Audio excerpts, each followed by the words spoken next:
在第4次泰伦战争的烈焰中，一位星际战士重返战场。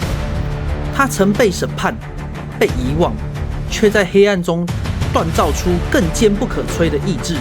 如今，他身披原著盔甲，率领极限战士迎战无尽虫巢。他的名字是泰图斯。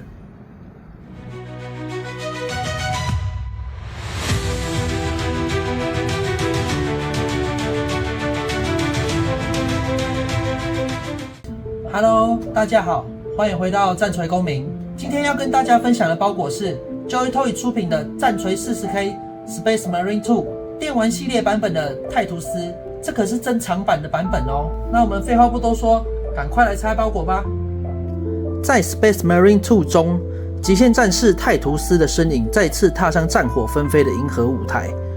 经历了审判与流放，泰图斯的灵魂在苦难中淬炼，意志更坚不可摧。在面对第4次泰伦战争的浩劫时，泰图斯率领极限战士迎击无尽虫巢，展现出指挥与近战杀戮的双重威能。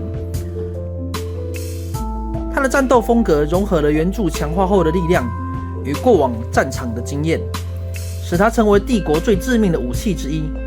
游戏中，玩家将亲身体验他在战场上的英勇，以及他与战友间的深厚羁绊。故事充满英雄主义与兄弟情谊。你们有玩过 Space Marine 2吗？泰图斯的背景让你们觉得最酷的是哪个部分呢？在下方留言告诉我。珍藏版这边还有一个金色的标志。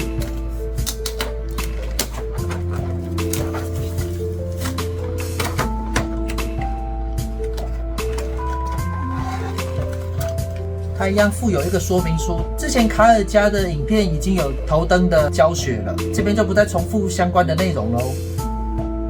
现在打开盒子呢，第一眼看到的是泰图斯本体，随盒配件相当丰富，有2组替换手型，多款武器，包含加长版的链锯剑、放大版的爆弹枪和加大的手枪，多枚手榴弹，还有可替换的背包，可以切换成喷射背包模式。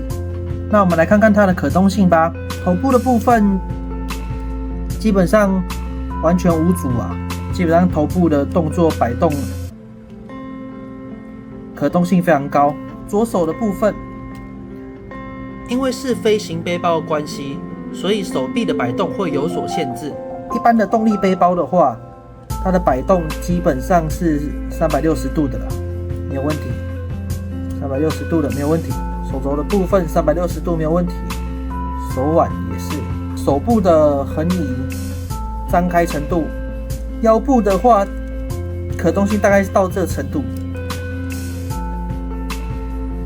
硬转的话它就会掉下来了。那腿部的话没有办法到劈腿的程度，换成飞行腿甲其实可动性也是差不多，脚部一样支援四方贴地。头盔的视觉重点是中间那条红白双色饰带，以及额头正中央的小骷髅徽章。面罩的格栅与呼吸器刻线很细，具有很强的焦点感。至于肉头的部分，我只能说暗源还是要再加强一点。胸甲中央的金色异形徽章是视觉核心，金色经过阴影处理，看起来很有层次感。胸甲本体以深蓝为基调，并在凹槽处用了深色洗笔拉出阴影，让整个胸前的雕刻更有立体感。可见少量战场写字或氧化点。左右肩胛呈现不同的叙事，左肩是大面的白色军团标志，右肩则是红色爆裂骷髅，肩缘金色四边有边纹细节，整体以金色点缀，提升皇家感。腰间挂着白色布片与几个深咖啡色皮革小袋，这几个小袋都是可以做替换的，可以替换成手榴弹或弹袋。布片底端带有血迹污损，让整个腰带区有强烈的战场叙事。腰带中央的小太阳骷髅徽章用浅金处理，与胸甲呼应。腿甲与护膝非常的厚重，下盘的涂装保留了丰富的战损与泥泞痕迹。膝盾上有明显的军团符号，整个下肢呈现出沉甸甸、很耐操的视觉语汇。武器部分我要特别说一下，链锯剑是本次明显升级的重点，剑身加长，锯齿和马达排气的纹理都刻得比较明显。